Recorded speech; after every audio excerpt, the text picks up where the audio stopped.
صباح الخير. عايز اكلمكم عن تلات اربع افلام كده.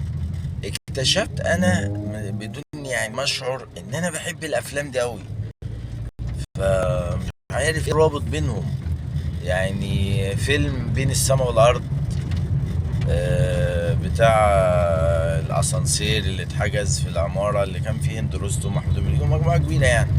فيلم حياة وموت، او بين الحياة والموت، مش فاكر بالظبط، بتاع عماد حمدي لما كان احمد ابراهيم لا تشرب الدواء في سم قاتل. برضو لقيتني بحب فيلم الفرح بتاع خالد الصاوي. فيلم ساعة ونص بتاع المجموعة والكوكبة الكبيرة من الممثلين بتاع القطر اللي هو محمد إمام وأحمد فلوكس والناس دي كلها. وأخيرا فيلم السادة الأفاضل. فانا فكرت وايه الرابط بينهم الخمس افلام دول. لقيت ان كل فيلم فيهم بيحكي عن يوم. فقلت طب وايه العنصر، يعني ايه التشويق والجاذبيه ليا بالنسبه لي في كده. فلقيت ان انا يعني اليوم ده الفيلم عشان يتعمل قصته في يوم، احداثه كلها بتدور في يوم واحد، فبيكون في تفاصيل كتيره جدا وسريعه ومتلاحقه يعني.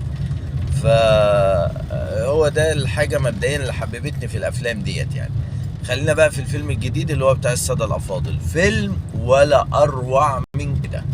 محمد ممدوح، أشرف عبد الباقي، بيومي فؤاد،